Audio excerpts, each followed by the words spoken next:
Coming up next, Center County saw the highest voter turnout in 20 years for this election. We have the latest on the races and the aftermath. Plus, looking ahead to a local film festival with an international flavor. And a harvest at Penn State that'll help the community. Our volunteers touch the food from seeding the whole way out to donating, which is great. The Center County Report starts now.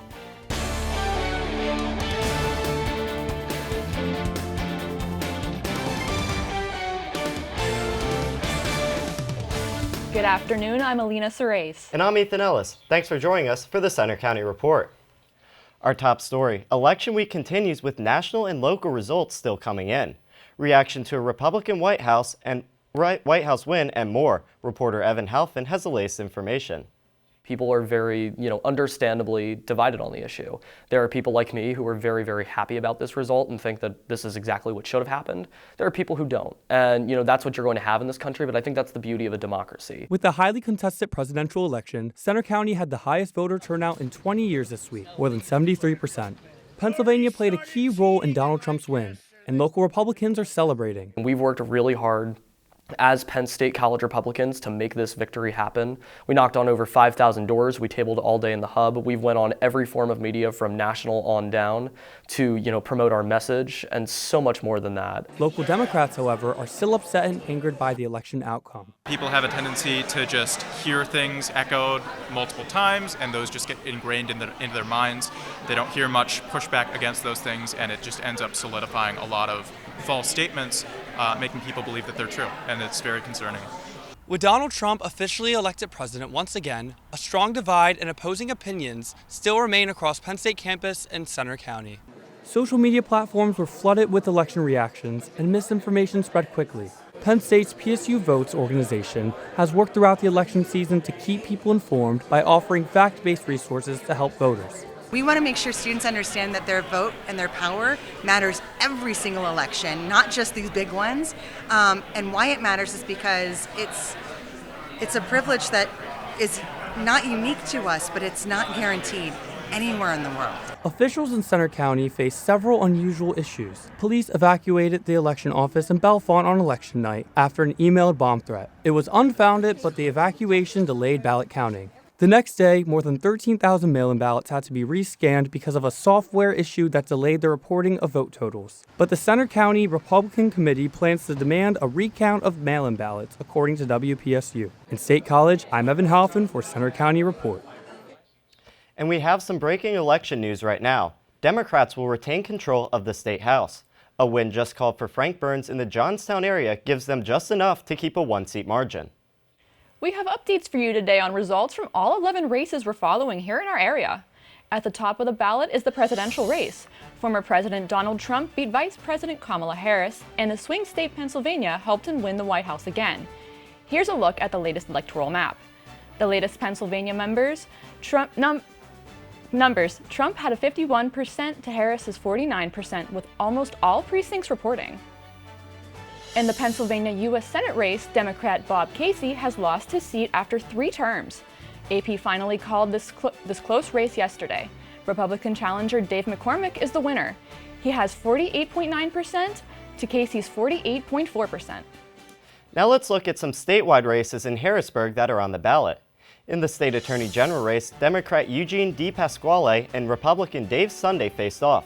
Sunday won the race with 51% to DePasquale's 46% of the vote. For State Auditor General, incumbent Tim DeFore, a Republican, was seeking a second term. His opponent was a Democrat, Malcolm Kenyatta. DeFore won with 51% to Kenyatta's 46%. Turning to the state treasurer race, Democrat Aaron McClellan battled incumbent Republican Stacey Garrity, and Garrity won the seat again with 52% of the vote to McClellan's 46%. Voters were also deciding a key congressional race in central Pennsylvania this week. The 15th district covers much of north central Pennsylvania, including Center County. Longtime incumbent Republican Glenn Thompson has been in Congress since 2008. Democrat Zach Womer was the challenger. Thompson won this race easily with 72% of the vote to Womer's 28%. Now let's turn to the state legislative races, beginning with the Pennsylvania Senate and the 25th district. That includes parts of Center County plus Clinton, Cameron, Jefferson, Elk, and Potter in McKean counties. Republican Chris Dush was seeking re-election after his first term. He ran against Democrat William McGill this election. Dush won state Senate seat with 67% of the vote to McGill's 33%. Now to the 35th Senate District, which includes parts of Center, Cambria, and Clearfield counties. Only Republican incumbent Wayne Langerholk from Cambria County was on the ballot. He's been in office since 2016. Langerholk won re-election with 100% of the vote. Now let's move to the state house races in central PA. First is the 77th district. That includes parts of Center County, including the State College and Port Matilda areas. Incumbent Democrat Scott Conklin from Rush Township is finishing his 18th year in office. Republican Marie Labrizzi from Ferguson Township tried to unseat him. Conklin has won re-election with 61% of the votes to Labrizzi's 39%. Moving now to the 82nd district. That includes parts of Center County North to the Snowshoe area. Democrat Paul Takak from College Township went up against challenger Therese Holland from Benner Township. Takak won the seat with 54% to Holland's 46%. And finally, we look at the 171st district, which includes parts of eastern Center County and down to the Lewistown area. Incumbent Kerry Benninghoff ran unopposed for re-election. He's held the office since 1996, and he'll remain in office with 100% of the vote. As Americans closely watched on election night, so did people around the world. Journalism students from Scotland spent the election week at Penn State to experience and cover the U.S. election. Reporter Michaela Robinson has the story. Millions of Americans watched as election night results rolled in this week and Donald Trump beat Kamala Harris. And the world watched too, from abroad and here. Journalism students from Scotland spent election week at Penn State to experience and cover the U.S. election. You can tell there's a lot of passion in this country for it. I think sometimes from an outsider's perspective you don't get to see what people's experience are, and I think getting to watch everyone, especially on campus here, I've noticed straight away when we came in, there's people canvassing, there's so much support out there, and it's just great to watch. The University of Strathclyde students are reporting for a magazine back home. The opportunity just came up for us to come over and basically interview people for the Sunday National magazine, which is published in Scotland. Their experience so far has been different from what they've seen in Glasgow. The vibes people give off here is so different. They're very, as long as you approach them in the correct way, they're very happy to talk about how they feel and what they support, and we're not used to that at home. People are very hush-hush at home and like to keep their opinions to themselves. Coming from the UK, it's such a big thing for us to watch, especially because of Trump. It's such a showcase. It's amazing to actually experience it in person. Their trip here comes just 4 months after the UK held its own election, one that saw a shift in the power as Conservatives were booted from office after 14 years. In University Park, I'm Michaela Robinson for the Center County Report. The Scottish students spent this week in State College and in Philadelphia. In other news, a popular week-long celebration of film is about to kick off again in our area. The Center Film Festival starts in a few days. Reporter Evan Halfin is live at the State Theater in State College with more. Evan, it looks like you're ready for the big screen. Hi, Ethan. Thank you. Yeah, I am. In just a few short days right here in the State Theater, it's going to be poppin' with moviegoers and community members for the 6th Annual Center Film Festival. I got a behind-the-scenes look on the preparations of the festival. It's a little bit of Hollywood in Happy Valley. The Center Film Festival is just around the corner, running from Monday through November 17th. The festival showcases a wide range of films, celebrating the power of storytelling through cinema for the 6th year. The festival focuses on breaking boundaries between local and global films. Festival co-founder Pearl Gluck and her team try to offer films that aren't always available in mainstream media. Look at what's going on in the world today. We need films in order so that we can have these conversations. We're having them anyway, or we're avoiding them anyway. So with a film, whether it's comedy or horror, it doesn't matter what genre, it lets you connect. Student volunteers have been hard at work preparing for the big week. The volunteers have been involved in everything from setting up screenings to managing community outreach, gaining hands-on experience in the film world. As a film production major, I'm really excited to meet other directors and actors and stuff that'll be coming in, so I can see their experiences firsthand. For Gluck, the festival is more than just a celebration of film. It's a way to engage the community and bring exposure to filmmakers from around the world. We bring some of the most pivotal films out there now. Some of the films that you're hearing about from Sundance or Tribeca or Cannes, we've got some of those. And then we have films you've never heard of. Students are always free. If you can't catch it in person, you can catch it online. Reporting in University Park, I'm Evan Halfin. Back to you in the studio. Thanks, Evan. Will our streak of dry weather continue? We checked the 7-day forecast. And we preview the Penn State Whiteout game against Washington. Also coming up, a new effort aimed at helping Pennsylvanians fight breast cancer.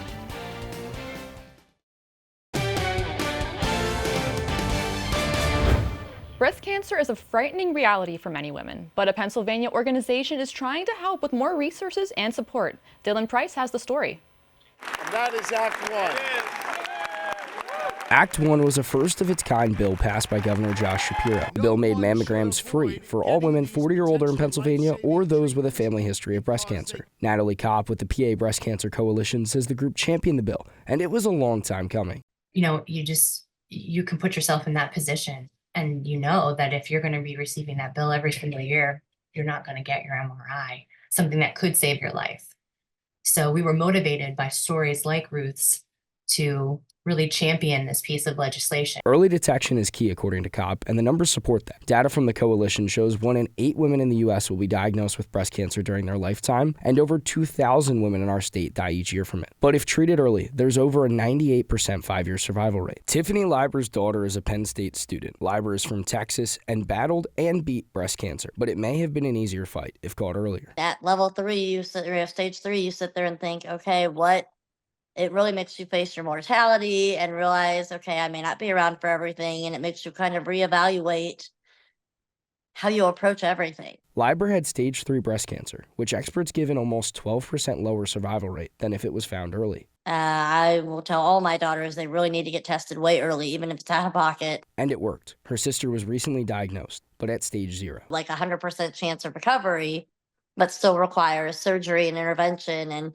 but she only found it because she goes every 6 months now because of my experience. You know, in Pennsylvania, we have free mammograms for women aged 40 and over, or if you have a family history and a higher risk earlier than 40. So there's really no excuse not to get your annual screening in our state. In University Park, I'm Dylan Price for the Center County Report. For more information and details on breast cancer resources available, go online to pabreastcancer.org. If it seems like we haven't had much rain lately, you're right. It's been a very dry stretch. In fact, most central PA is now listed in the abnormally dry category on the new U.S. Drought Monitor map. Some parts of Pennsylvania are even drier, with some of southwestern PA listed as extreme drought. Is any rain in the forecast? Let's check in with Sean.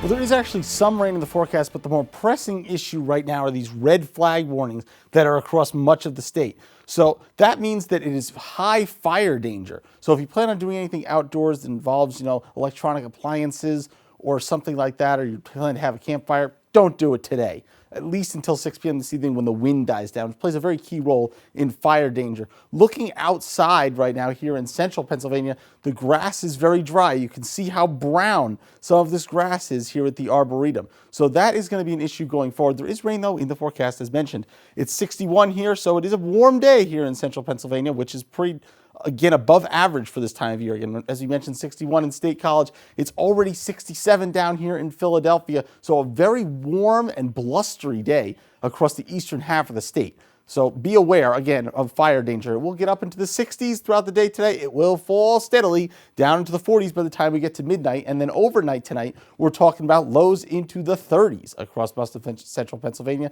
Still in the 40s down towards Harrisburg, but it's chilly and clear. Gets down to freezing here, Bradford, Franklin, all the way up in the northern tier like usual. Now tomorrow, this is where the fun begins.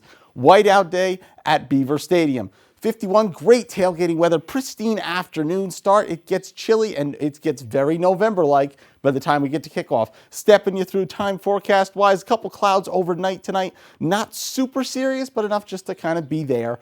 By the time we get to tomorrow, again, like I mentioned, it is a pristine time to be outside tomorrow. As we get closer to kickoff, some clouds start to come in from the west. Those sort of meander across from west to east, and will cover up our sky by the time we get through the rest of the game. Getting into tomorrow morning, that's when this rain starts to roll into western Pennsylvania. So traveling back from the game, that may be an issue, especially if you're going east as the day goes forward. Now that rain will stick around into Sunday evening and will clear itself by the time we get into Monday morning. Looking forward into our 7-day forecast, things are pretty decent. Mostly sunshine, some rain on Sunday, gets us a little bit wet, which we actually do need, but it will be seasonal and it will be comfortable as we go forward into the next week. Yeah, Sean, it looks like those 70-degree days are starting to leave us, and soon it's going to be time to get out those gloves and scarves. It is November, you have to expect that. Yes. Yeah, it's kind of weird just not seeing any rain in the fall here, but it's good to know that there's going to be some coming this Sunday. Now let's go ahead and send it over to Josh Gabriel with sports. Penn State men's basketball returns to the BJC tonight. We'll have an update next in sports. Also coming up, can the Nittany Lions bounce back after a tough loss to Ohio State? We'll preview the Whiteout game.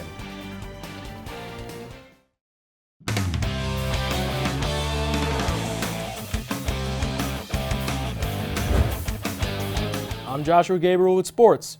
After this week's release of the season's first college football playoff rankings, the Nittany Lions go into the weekend as the number 6 ranked team in the nation. Here's a look ahead at the Whiteout game. Coming off their first loss of the season and another heartbreaker to Ohio State, the Nittany Lions hope they've flushed the loss and can move on. Just going 1-0. Just showing that we flushed the loss. We're not worried about that. We focus on going 1-0 this week. That's the only thing we look to do this week. Coach James Franklin says it's tough, with fans and others still focused on the Buckeyes. Yeah, just focusing on Washington. Making sure, I think we do a pretty good job in Lash building, but they come to press conference and they have to answer your guys' questions, or you're asking me, or they're walking around town, or they're walking around campus, and everybody else is talking about everything but Washington. So for us, we control the things that we can control, and those other things we can't. The Lions are looking to bounce back against the 5-4 Huskies in this year's Whiteout game. This will only be the 4th time in history Penn State will meet their new conference opponent, with PSU holding a 3-0 series advantage. I mean, it's just another opponent I see that's just trying to go 1-0 each week. I mean, we're just going to prepare like it's the Super Bowl and be ready to play at a high level and do our job at a high level. New game's going to be the big change, but other than that, I mean, just running out of that tunnel for a Whiteout, it's feeling unmatched, and it's just a surreal feeling, and I'm ready for it. The Nittany Lions look poised to get back in the winning column in a primetime showdown under the lights. Kickoff for the game is set for 8 p.m., and you could listen live on Penn State Com Radio with our team in Beaver Stadium. Now to high school football. It's playoff time. Let's look around the District 6 games on the schedule.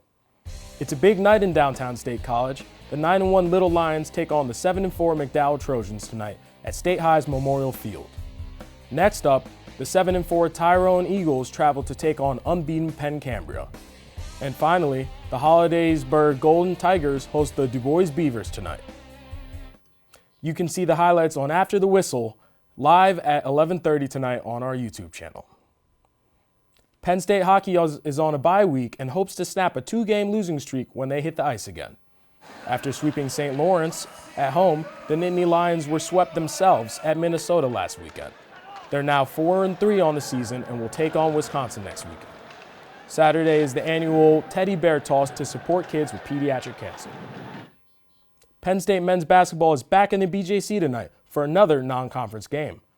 After a dominant 108-66 win against Binghamton on Monday, the Nittany Lions are back on the court tonight at 6 p.m. against UMBC. Having 4 starters with double-digit points on Monday, the Lions are looking to keep the momentum up against the Retrievers. Now, let's move on to women's basketball and the Lady Lions. After beating Bucknell in their season opener 90-68, Penn State faced Canisius last night in the Bryce Jordan Center and dominated. Suffocating defense helped the Lady Lions jump out to a 31-6 lead after the first quarter. Penn State went on to win 89-57. They will play at the BJC again on Sunday against Duquesne.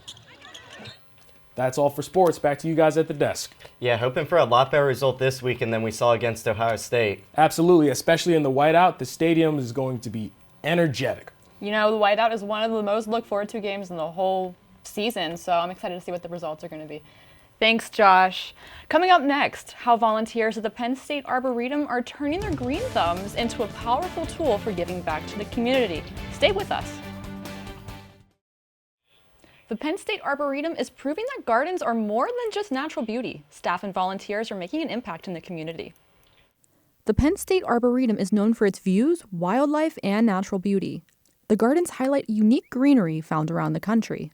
But behind the scenes, staff and volunteers are making a difference in the community with food grown here. Volunteer project manager Aubrey Talon leads the group. So our volunteers touch the food from seeding the whole way out to donating, which is great. Volunteers harvested more produce this season than in years past. And this year we are right around 1,500 pounds so far, and I'm expecting it to pop up to about 2,000 by the time we get all of our gourds in. As you can see behind me, there is nothing left in these garden plots. The director of the horticulture and operations at the Arboretum told me that they're shifting their focuses from harvesting to donating everything to the food bank. Volunteers sorted through edible pumpkins and gourds this week, wrapping up their harvest season. The food is taken every Wednesday to the food bank. Donating to the food bank, I think, is one of the ways that we can send out arms of compassion to local community members and also improve our relationship with local community members so that they feel like they have a place at the Arboretum. Volunteers were also hard at work planting tulip bulbs, preparing for a new growing season in the spring. I think that when we can do something like this where we pull food from nature and we show people how to grow that food as part of the process, and then we can give that back to the community and give that back to folks who genuinely need it, that's like the best case scenario for me. That's really great what they're doing there. It really is. It's really good for the community. But that's all we have for today's newscast. We hope you'll join us next Tuesday for our next local news update. And you can follow us anytime for breaking news on our Center County Report X. And you can see our stories on our Facebook page, Instagram, and YouTube, and our website. Have a good afternoon.